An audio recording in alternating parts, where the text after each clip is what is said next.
In restaurants and in kitchens, it's all about locally grown food these days. Entire restaurants are dedicating menus to local products, and chefs are spending time getting to know exactly where their ingredients are coming from. Today, we follow one of those chefs to Circle C Farm, where cattle, heritage breed pigs, sheep, turkeys, and chickens are humanely raised for local chefs and for markets. And they're handing us chickens and we're holding them, and it translates, and the care that they put into their animal translates to the food that I put on the plate. Then we sort out all the buzzwords about eggs. Do you know the difference between cage-free, free-range, and pasture-raised? Well, you're about to find out. Plus, we take you to a farm for that quintessentially tropical fruit, the pineapple. Find out how locally grown pineapples are making a comeback thanks to one pioneering organic farm. I'm Julie Glenn, filling in for Amy Osher. We'll also have the latest stories from our newsroom.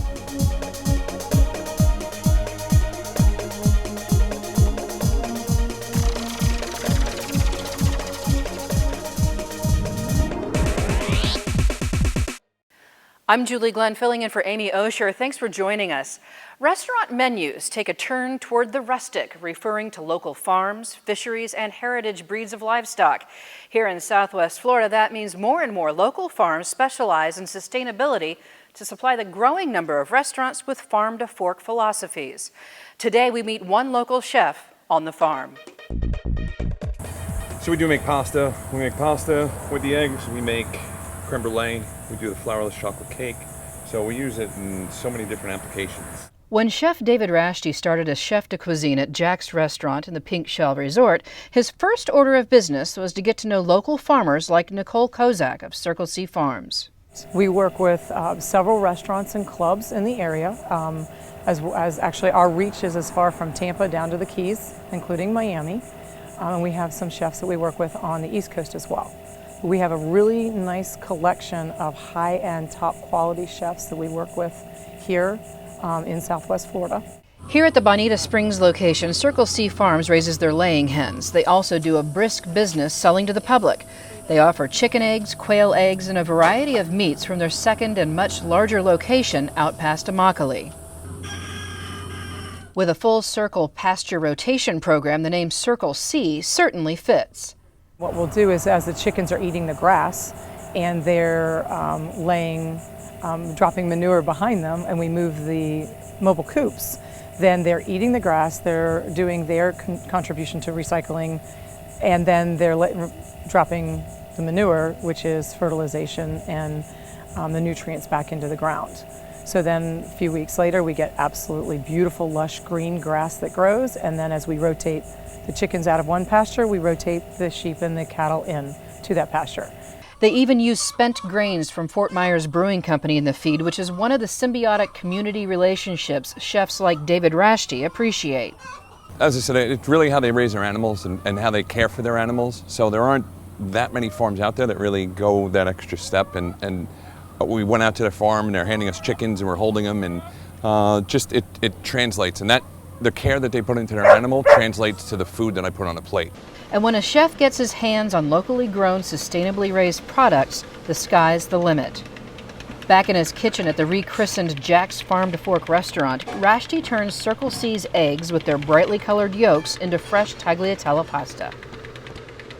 The eggs have a starring role in the popular creme brulee, while roasting chickens and heritage breed pork from the same producer populate the menu.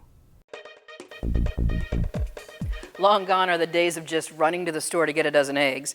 Now there are dozens of marketing terms to sort through as you decide what to put on your table. Here's a handy breakdown of those terms and what they mean. There are two aspects to consider: the laying chicken's living conditions and what it's fed. The living conditions for a chicken are cage-free, which means without a cage but inside a barn with no access to the outdoors.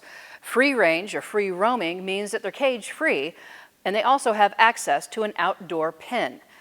Pasture raised is considered by animal welfare advocates to be the gold standard, as chickens are moved around a pasture in a mobile roost where they're allowed to peck around in the surrounding pasture grass for whatever they please.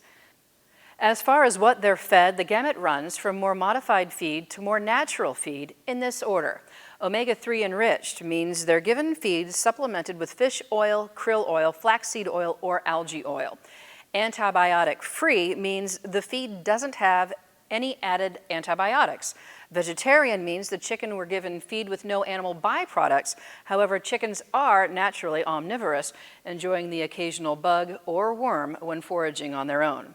USDA Organic means the chickens get feed produced with no conventional pesticides or fertilizers, and pasture-raised chickens eat what they find to their taste out in the pasture. These have been shown to contain higher amounts of omega-3s, even though they're not given omega-3 supplemented feed. So what color eggs should you get? There's been no proven nutritional difference between white or brown eggs, or any other color for that matter. The color differences are just determined by the breed of the laying hen. Few fruits say tropical like the pineapple, and while ones we've come accustomed to in supermarkets come from Costa Rica, we found a man growing them right here in Southwest Florida. Meet Nick Batty of Inyoni Farm. While Nick Batty grows more than 30 different kinds of fruits and vegetables at his Inyoni Organic Farm, well, the pineapple begins to ripen right at the bottom here, and then as it gradually ripens all the way through to the top. it's safe to say the pineapple is close to his heart. A pineapple is an aggregate fruit, so each one of these little sections has the potential for a seed, and each one has its own flower. His parents worked with this particular fruit for decades, thousands of miles from Florida. So my dad started farming pineapples in Swaziland in Africa in the 70s, where Libby's had a cannery, and they had thousands of acres of pineapples they produced for canning in the factory. And he managed the research part of it. And it was in the 80s, decided to come over here. After working here a while for bigger corporations, the family settled in Southwest Florida, where they did their own thing. They managed this nursery for years as a ornamental pineapple nursery. So they were putting the whole plant on a truck and shipping it all over the United States. But now Nick is focused on the edible side of the plant. And this is a variety that we found had a bit more disease resistance, especially in the summer here when it got really hot and humid, and was more resistant to fungus. Okay. So we sought this variety from Costa Rica when we bought plant material in. We asked for this variety, which is known as champaca. It's a hard-to-find variety because it's not used much in the industry. However, it's well suited for Southwest Florida growing conditions where, because it's not shipping very far, it can fully ripen on the plant, producing a sweet, low-acid fruit. Most of the pineapples that you buy in the store are harvested at stage 1 of ripeness, is what it's called in the industry. And so that's right when it begins to ripen at the bottom here of the plant. And then there's different stages, and I think 1 through 5 would be the tops, would be all the way ripe to the top. And for shipping reasons, the guys that are shipping them here from, Costa Rica or Dominican, they can't ship them when they're ripe because the shelf life is not that long. But when they're grown closer to home, they can develop more flavor, which is why Batty chose to propagate his father's expertise into this enterprise. And speaking of propagating, So you take the top off, you spin the top, and if you pull back the first leaves, this is the easiest way to propagate pineapples, is from their top. Those little nodes there are baby roots. So you can basically take this. you just stick that in dirt. and Or do you have push. to put it in a jar of water or anything? No, you just stick it right into the ground. You just take that and push that into the ground about that far. Still to come, a trip to the newsroom for a look at what our team of reporters is working on. Also, after seeing all those beautiful pineapples growing out in the field, we'll have a look at how to slice them up and enjoy.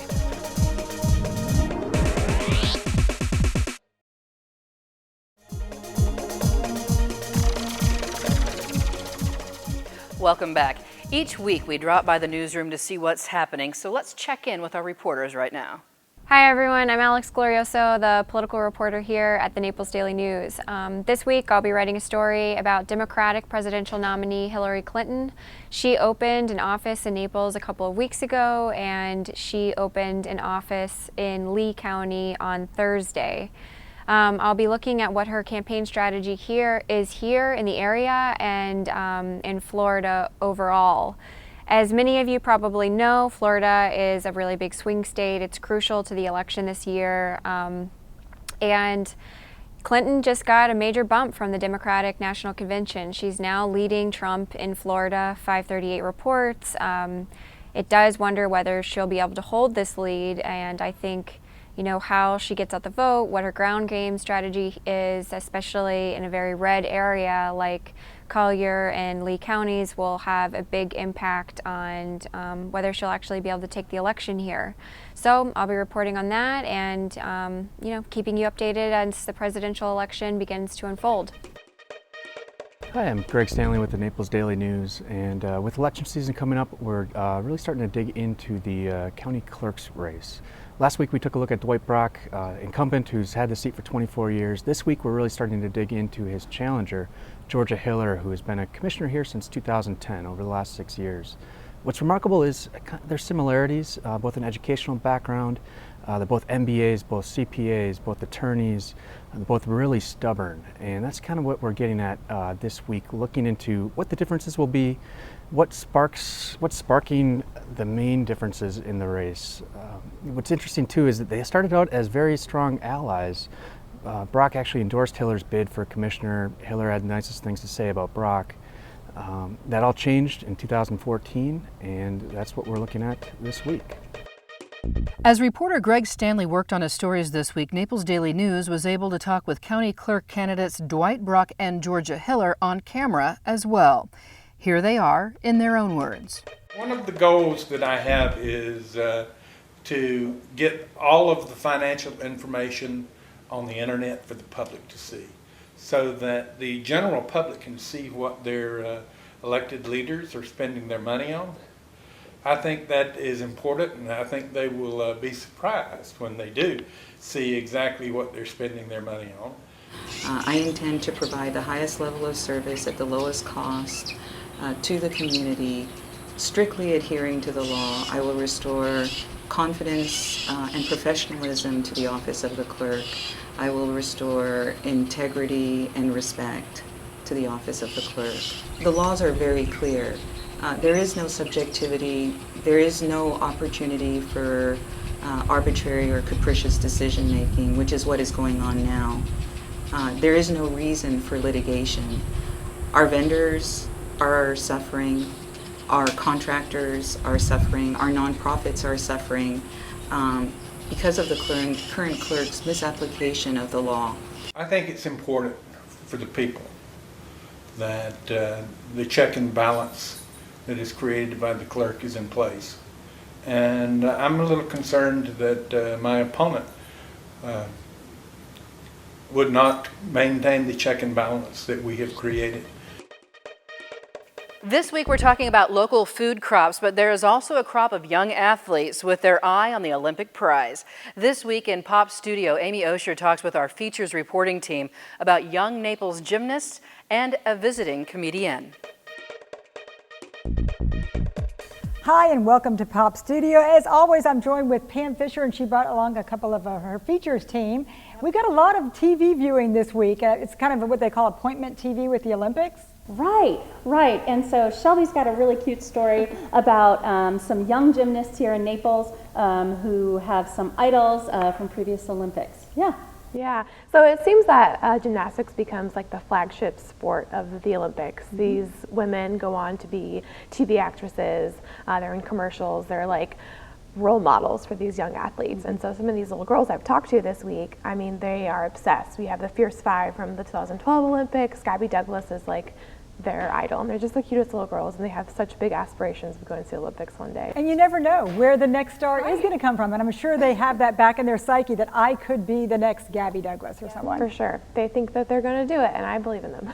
They're so cute. Do they practice a lot? Are they really committed to it? They practice 5 days a week. I think it's like 14 hours a week, and so they go straight from school to practice, and yeah, they work really hard. It's incredible. Really cute to watch, especially because when they really kind of determine when they've got talent for a higher level is when they're young. I mean, these kids are really flying around. So did you have fun being there with them? Oh yeah, I went to practice one day. They were doing flips. I felt so incompetent just watching them. I mean, they're like 12, 13, 14 years old, and they're so athletic. It's incredible to watch. Now, I remember back then, don't you? Like watching the Olympics when we were young and thinking we wanted to be the next. I'm not going to date myself, but Mary Lou Rustin? yeah. Okay, right. And I think the one thing that's really important about sport is that it instills character. So my dad was a coach, and I think that when you're working out young and you're practicing and physical rigor is a part of it, just the discipline of showing up and doing something and putting yourself out there to compete, to be ranked, to be judged at such a young age, it's a tough thing, but it's admirable, and I think it does forge character. So it's kind of neat. It is nice that it is really, you can count on good quality TV watching with a lot of wholesome attributes and things to watch. And Dave has another thing that kind of ties into TV as well, because we're seeing more of these very kind of culturally inspired TV sitcoms. And I guess he recently interviewed a comedian that falls right in line with that. Yeah, he interviewed Esther Koo, and she does Asian American yellow blue collar comedy. And I thought Esther was especially interesting because I lived in the Bay Area for 10 years, and all of my daughter's friends were young Asian women, so they were the grandchildren of immigrants in the Bay Area. And the way that they sort of were self-deprecating and lightly fun about their culture was really interesting because they're sort of at that remove from it. Yeah, she's on MTV's Girl Code, and she has a very funny sense of humor, like you said. She kind of laughs at herself, and she's a little racy, but I really like talking to her. I think she makes people laugh. Did she say what her parents thought of her humor, or maybe bringing some of their home life? Yeah, because she would be as a young girl. Her parents would be like just kissing on the piano bench, and she'd say, "Oh, get a room." I mean, she had, and the dad's like, "Oh, you're such a little comedian," And she has this funny laugh. She goes, "Ha ha ha," like this really funny laugh, and she said it got her in trouble in school and with other comedians because they think she's not being genuine, and she is. But yeah, she's very down to earth. How much of the Asian American experience plays into her comedy? Does she kind of just do like the time spirit because she's on Girl Code, or is it mostly like what she brings with her culture? She doesn't dwell a lot on it, but she does talk about that type of humor. I mean, she talks about herself. She talks about being Asian. She kind of makes fun, pokes fun at Asians, but of everyone. So she has that kind of like humility in her comedy, which I like. You've had the vantage point of interviewing so many great comedians over the years, some that are established, some that are up and coming. Yeah. What do you think? You think she's got potential? You think everyone's going to know her soon? Yeah, I think so. I mean, I remember I interviewed Amy Schumer about 3 or 4 years ago when she was still on the way up. Wow. And I could see Esther at some point maybe getting into movies and doing those things because she does have a lot of talent and she's very funny. And she's super attractive, so she's just got this really charming millennial hipness about her. I saw the picture. She looked adorable. And what's great is that you can go online and see both of these stories in the newspaper at naplesnews.com. You can read about them, see some videos of them and everything else. But yeah, and we did post the podcast links for Esther Koo's comedy, so you can listen to her online and you can watch her. The name, I love the name of her podcast, Koo and the Gang. Yeah, Koo and the Gang. I love that. Yeah. Brings me back again. Yeah. Well, it sounds like we've got a lot of different things going on, and it's all kind of about girl power. Yeah, it is girl power, like right? It is. Very cool. Well, thanks for joining us on Pop Studio. Still to come, local pineapples are at the height of their season, but for some, they can be intimidating to cut up. After this, we'll learn the right way to slice pineapple from a pro.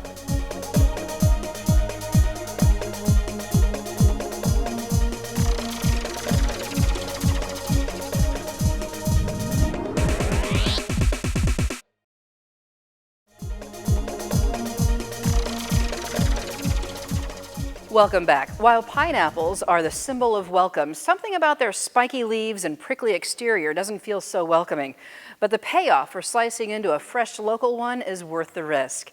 Here are some tips from a professional on how to cut one up. Well, I'm back at Pink Shell Resort with Chef David Rashty because we're going to look at the pineapple and how to cut it properly. I don't know about you, but I always feel like I'm wasting most of the pineapple every time I cut it. I always want to go in around all those little dark eyes and stuff. I know you're not really supposed to worry about it, but you know how to handle the knife and how to handle the pineapple. What do you do? I'll show you. Well, start off by cutting off the top and the bottom. Cut off the bottom, and then you cut off the top, right? You really need a sharp knife. So you're using a flat edge knife? Flat edge or serrated, either one. Doesn't matter? Really doesn't matter to me anyway. So I try to keep as much of the pineapple there as possible. Yeah, like I do. Trying to get those little ears out. Which I learned before that it's those are little potential seed pods. They're not very flavorful though. They're kind of hard and crunchy, so Yeah. I try to get rid of them. And they definitely get stuck in your teeth. Nobody wants that. Nope. So what I do with a normal pineapple now, rumor has it that you can eat the core on this pineapple. I don't know, but here's what I do to kind of get rid of that. Okay. Kind of cut that little segment out. Same thing here. So you cut it in half, then you cut the halves in half, so you got quarters. Quarters, And and you then just cut kind out of that go little in from quarter. the side and get that and make a little triangle out of that core. And you have a nice little setup to cut these guys.